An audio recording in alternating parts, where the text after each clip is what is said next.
जय श्री स्वामी समर्थ. नमस्कार मंडळी. यंदा मार्च 24 रोजी होळी आहे. त्या दिवशी होलिका दहन करण्याआधी होलिका पूजन करतो आणि नैवेद्यासाठी केलेली पुरणपोळी भक्तिभावे अर्पण करतो. जसा इतर सणांचा नैवेद्य ठरलेला असतो तसाच होळीला पुरणपोळीचा नैवेद्य केला जातो. पण हे समीकरण नक्की जुळलं कसं, कधी आणि केव्हा, त्याबद्दल पौराणिक कथा जाणून घेऊया. ढुंढा नावाची एक राक्षसीण होती. ती लहान मुलांना ठार मारायची.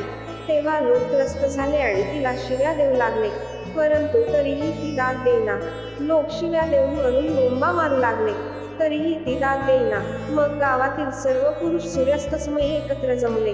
त्यांनी आपापल्या घरून 5-5 गोवऱ्या, 5-5 लाकडे आणली आणि ती गोल रचून पेटवली. त्याचा प्रचंड विस्तव पेटला.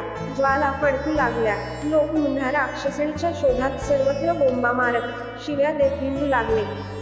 शेकडो लोक एकत्र झाले आहेत. त्यांनी मोठा अग्नी पेटवला आहे. आता त्यांच्या पुढे आपले काही चालणार नाही. ते आपल्याला पकडून जाळामध्ये टाकून ठार मारतील, असे ढुंढा राक्षसीणीला वाटले. ती घाबरली व दूर पळून गेली. त्यामुळे लोकांनी सुटकेचा श्वास सोडला.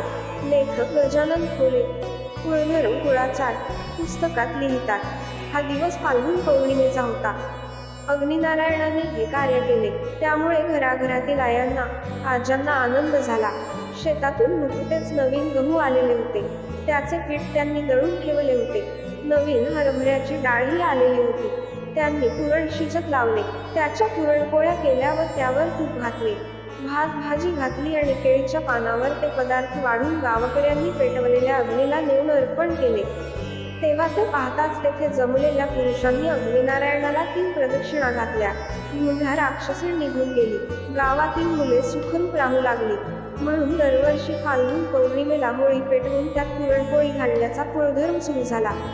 एरंडाचे किंवा ताड, माण, आंबा असे कुठले तरी झाड ढुंढा राक्षसीणीचे प्रतीक म्हणून ठेवत त्यावर गोवऱ्या रचून होळी पेटवतात आणि ढुंढा राक्षसीणीच्या नावाने बोंबा मारण्याचा कुलाचार पार पाडतात. अशाच नवनवीन माहितीसाठी चॅनलला सबस्क्राईब करा. धन्यवाद.